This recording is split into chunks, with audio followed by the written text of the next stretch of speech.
This is the VOA Special English Economics Report. 2009 may be remembered as the year the world avoided an economic depression.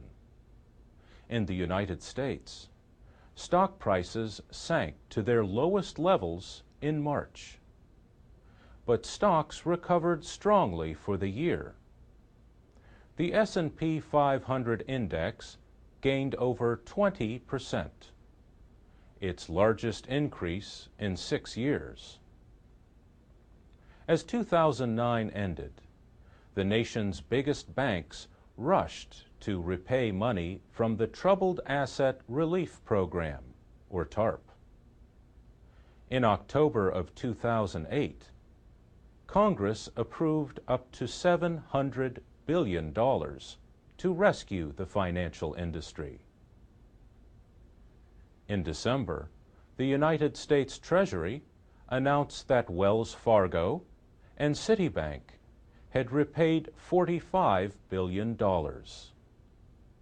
They joined Goldman Sachs, J.P. Morgan, Morgan Stanley, and Bank of America in returning government aid. In June, the Treasury permitted the 10 largest banks to return their rescue money and withdraw from TARP. This let banks escape government restrictions on pay for top officials. Now, the government holds a large ownership share in only one big bank, Citigroup. The Treasury says it expects banks to repay $175 billion of TARP money this year. The American car industry also had big problems in 2009. Chrysler and General Motors sought bankruptcy protection from their creditors. The restructured companies may still need government aid, which has already reached over $60 billion.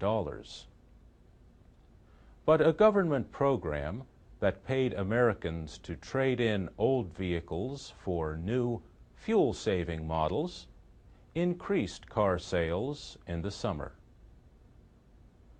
The Ford Motor Company refused government aid and is working to become profitable again by 2011.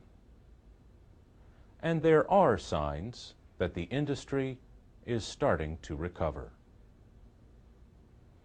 However, the housing market continues to suffer its worst downturn in generations.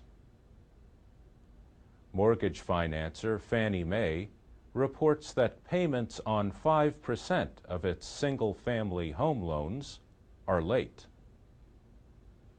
The 10% unemployment rate has meant that many people are struggling with their house payments. Still, consumer confidence grew in December.